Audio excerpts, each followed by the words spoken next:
Picture this. It's like 1 a.m. in Paris.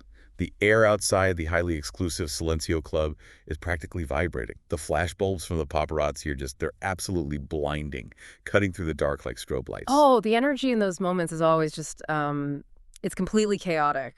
Right. And the entire fandom is holding its breath, glued to their screens halfway across the world, and then bam, the teasers drop. The timeline goes completely silent for a millisecond before just erupting. Yeah, that digital shockwave. Exactly. In an instant, a single grainy viral video of a very happy, very tipsy global icon turns the entire K-pop world completely upside down. The headline literally reads, BTS v. Runk in Paris. Wild behavior sparks huge reactions. It's exactly the kind of unscripted, unfiltered moment that luxury brands literally cannot buy and, well, entertainment agencies usually sweat over. Oh, for sure. Welcome to Starscope K-Report.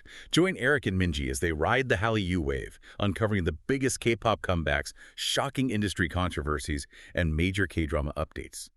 From internet-breaking rumors to historic chart milestones, we dive deep into the world of Korean entertainment. And for this deep dive, our mission is to really unpack Taehyung's chaotic, record-breaking takeover of Paris Fashion Week. We are exploring the massive economic impact of his sheer visuals, but we're also pulling back the curtain on the darker, emotional realities of extreme fame, military service, and those parasocial dynamics that fans uncovered late at night. Because, the Paris trip was an absolute fever dream from start to finish. He arrives on a private Celine charter plane fresh off the Airang World Tour in Madrid. Straight from the stage to high fashion. Literally. And the visuals at the Celine Men's Spring-Summer 2027 show were just immaculate. He shows up looking like absolute royalty in this sharp, ruby-colored blazer, heavy gold accessories, and, this is the best part, he's just casually eating a red popsicle in the front row. Which is such a specific choice. Sitting right next to Celine's CEO and actor Oscar Isaac. Like, who eats a popsicle at a major runway show? Well, that red popsicle is actually a brilliant piece of visual subversion. Because high fashion front rows are notoriously stiff, heavily curated environments, right? Yeah, everyone usually looks like they are afraid to breathe. Exactly. So by mixing that high-end tailoring with the incredibly casual, almost childlike act of eating a popsicle during a presentation, it signals this massive level of comfort. Like he's completely unbothered. Right. He's communicating that he doesn't need to conform to the rigid etiquette of the fashion elite. He dictates the vibe of the room. He dictates the vibe, plain and simple. But the main event didn't even happen on the runway. It happened at the after party, like the legendary 1 a.m. Silencio Club exit. The fan cams from that exit spread incredibly fast. Oh, they took over the internet. He was leaving with his team, and he just looked so incredibly happy. He was definitely feeling the Parisian spirits, dancing and singing with the staff and the fans who were waiting outside. It was a very candid moment. It gave the fandom the ultimate cute drunk era. But then, and I still can't believe this happened, the collision of worlds happened. Ah, yes. The infamous Mucho Picante incident. Yes. When that fan yelled Mucho Picante in the middle of a high society Paris event, bringing back that legendary El Paso inside joke where he hijacked J-Hope's catchphrase. Where I'm your hope turned into I'm your Mucho Picante. Right, and his reaction in Paris was priceless. He has this massive, amused smile, but his eyes are giving this hilarious, like, girl not here look. It perfectly captures the tension between the artist's dual lives. On one hand, you have the ultra-premium global ambassador attending a luxury event. And on the other, you have a deeply entrenched Stan Twitter inside joke bleeding into the real world. Exactly. It's a massive departure from the highly sanitized, hyper-controlled idol image we usually see. Historically, if a K-pop idol was caught even slightly tipsy on camera at a club, it would trigger a formal apology tour from their agency. Oh, totally. They would be writing handwritten letters of apology the next day. So what shifted here? Like, how does an idol manage to walk this tightrope of being delightfully chaotic with fans while maintaining the polished image expected of a top-tier artist? It really comes down to leverage and calculated authenticity. When an artist reaches the specific stratosphere of the Hallyu wave, those strict trainee-era restrictions just become obsolete. They kind of outgrow the rules. Yeah, agencies realize that an over-sanitized image actually hurts engagement metrics at that level. By allowing and essentially weaponizing these glimpses of unscripted humanity, they make the idol seem accessible. It humanizes him, which is so smart. It does. The Tipsy Club footage doesn't damage his brand. It ironically elevates his superstar status even higher because it feels like a secret shared directly with the fandom. And the digital footprint proves it works. Within just 30 minutes of the Celine show beginning, mentions related to V exceeded 1 million. With 4 million engagements right alongside that. Hashtags like Taehyung x Celine trended #1 worldwide on X. The power is just unmatched. And that's not even the wildest part of this Paris trip. Wait until you hear how a 10-second video of his face sparked a massive K-pop cosmetic surgery debate. Oh my gosh, I have so much to say about that. But real quick, if you love staying updated on your favorites, make sure you're subscribed to Starscope K Report. We've got even bigger scoops ahead. You definitely don't want to miss our breakdown of the economics behind this either. So that level of raw, unscripted humanity at the club didn't just break the internet. It actually derailed one of K-pop's most enduring and toxic traditions, the cosmetic surgery witch hunt. Which is a relentless issue in the industry. It really is. But right alongside those club videos, another clip of his face went incredibly viral from Fashion Week. Right. It was this very brief video where he is being highly expressive. He's talking animatedly. His eyebrows are moving around. His forehead is noticeably crinkling. Yes, the dynamic facial movements. Yeah. And immediately, K-nets and international fans jumped on this to shut down long-standing rumors. Because in K-pop, there is constant speculation about preventative Botox and fillers. The scrutiny is intense. But fans were proudly sharing this video, pointing out that his physical expressiveness is absolute empirical evidence that his face is completely natural. Because you physically cannot have a forehead that expressive if the muscles are frozen with Botox. Exactly. Fandoms are basically highly organized investigative bodies. They really are. They utilize biometric evidence to validate the authenticity of their idol's visuals. But this unfiltered expressiveness pairs fascinatingly with his heavily documented manners. It creates a highly marketable dichotomy. The famous good boy Tae duality. He is the wild party boy leaving the club at 1 a.m. But earlier in the day, his chivalry was making headlines. The contrast is definitely part of the appeal. Like, there was this incredibly sweet moment where actress Uma Thurman's hair got tousled by the Parisian breeze before they were taking photos. And instead of ignoring it, he just gently and naturally leans over and helps her fix it. And there was a similar display of character later on with the paparazzi mob, correct? Yes.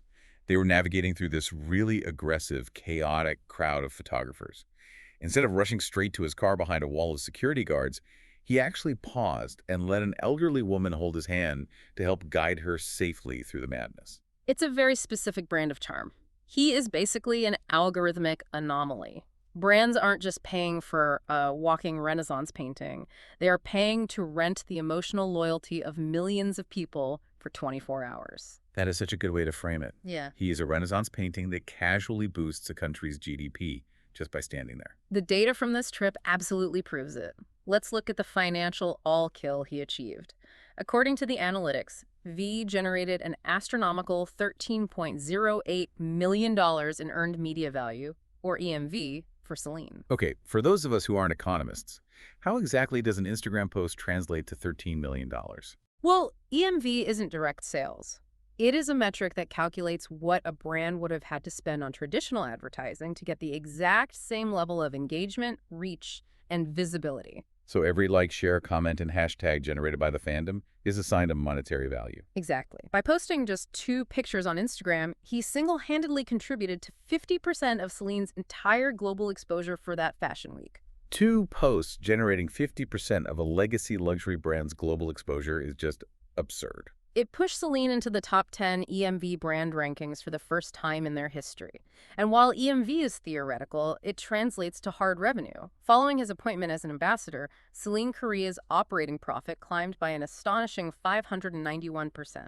591%. That is the definition of the Hallyu wave returning into a literal financial tsunami. And this is a systemic trend across the top tier of K-pop. We saw Jin generate $9.7 million in EMV for Gucci in Milan, and Jungkook produced over $7.4 million for Calvin Klein in New York. Luxury fashion has undergone a massive paradigm shift. They are hunting for something we can call social capitalism. Precisely. Traditional marketing like billboards and magazine spreads simply cannot compete with the highly organized, deeply invested marketing machine of a hardcore fandom. Because a billboard doesn't stream music at 3 a.m.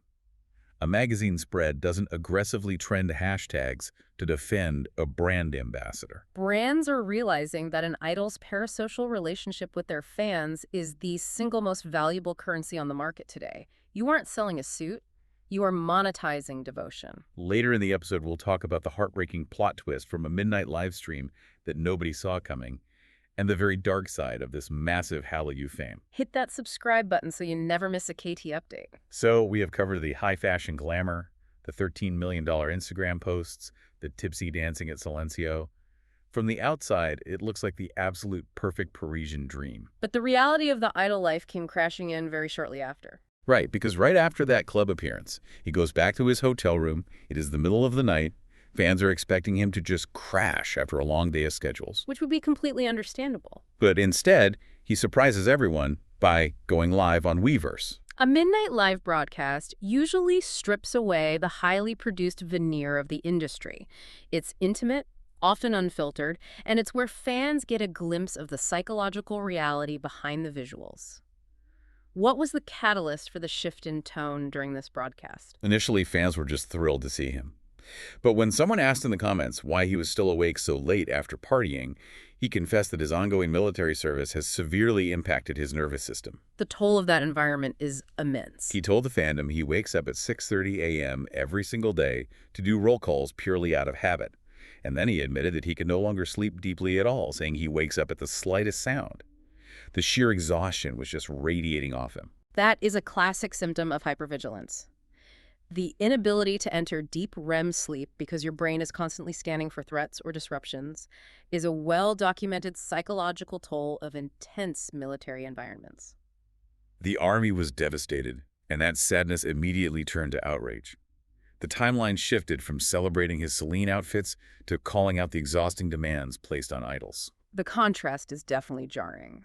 They are expected to seamlessly bounce between being a hardened, alert soldier and a glamorous pop star sipping champagne in Paris. A massive wave of fans directed their anger at the Blue House, arguing the government is responsible for this physical and emotional toll. We're not taking a stance on national defense policies here, but it's crucial to note how quickly the fandom mobilized to politicize his exhaustion. The friction between compulsory military service and global pop stardom is undeniable. It really is a unique pressure cooker. However, if we look closely at the research, this hypervigilance, this lack of safety and inability to sleep deeply, didn't start at boot camp. The military might have exacerbated it, but the foundation of that trauma was laid much earlier by the entertainment industry itself. Wait, are you saying the trauma was already permanently wired into his nervous system before he even enlisted? Exactly. We need to look at an incredibly insightful academic analysis from Erasmus University on BTS and parasocial relationships. The research argues that this lack of safety isn't just about the military, it's about the omnipresent threat of sasaengs. Sasaengs. True army wise draw a hard, impenetrable line here. Sasaengs are not fans, they are criminals. The thesis highlights several horrifying breaches of privacy to illustrate this constant state of threat. For instance, just months prior to this Paris trip, a woman followed V into his apartment elevator to make him sign a marriage certificate. Imagine not even being safe in the elevator of your own home. No wonder he wakes up at the slightest sound. You spend years looking over your shoulder for stalkers, and then you go straight into the military where you're trained to be constantly on high alert. This brings us to a critical economic theory utilized in the Erasmus thesis, the concept of Marxist capital applied to K-pop. In modern K-pop, agencies like HYBE or Big Hit profit off the emotional labor of the fandom. They intentionally cultivate these intense parasocial bonds. Exactly, turning fan emotion into literal Marxist capital, but they often fail to protect the artists from the toxic fallout of that same bond. I mean, I have to push back a little on this idea, though. You can't entirely blame the agencies for human psychology and criminal behavior. Big Hit didn't tell that woman to stalk him into an elevator. At some point, personal accountability has to take over, right? It is absolutely true that the individuals committing these acts hold the ultimate moral responsibility. However, the thesis argues that the business model itself creates the vulnerability. You are selling the illusion of accessibility and intimate connection. And the fandom is fiercely protective because they see this cycle constantly. The agency puts out repetitive, empty statements about protecting the artists, but nothing changes. The academic research actually breaks down how different fan demographics react to this failure. Western international fans generally demand immediate legal action, while domestic Korean fans emphasize polite boundaries. It fundamentally changes how you view that viral video of him at the Silencio Club. In that grainy footage, he's dancing, he's laughing, he looks so free and untouchable. But then he goes back to a quiet hotel room and can't even sleep because his body literally will not let him drop his guard. Which leaves you with a rather challenging question to consider as we wrap up this exploration. If the multi-million-dollar success of the global Hallyu wave inherently relies on cultivating intensely emotional parasocial relationships, is it even possible for top-tier idols to ever truly have peace and privacy? Or is the persistent psychological threat of the sasaeng a built-in unavoidable cost of doing business in modern K-pop? You've been listening to Starscope K Report, where Eric and Minji bring you the stories shaping K-pop, K-dramas, and the global Hallyu wave. Thanks for tuning in, and don't forget to subscribe for more stories that keep the stars shining.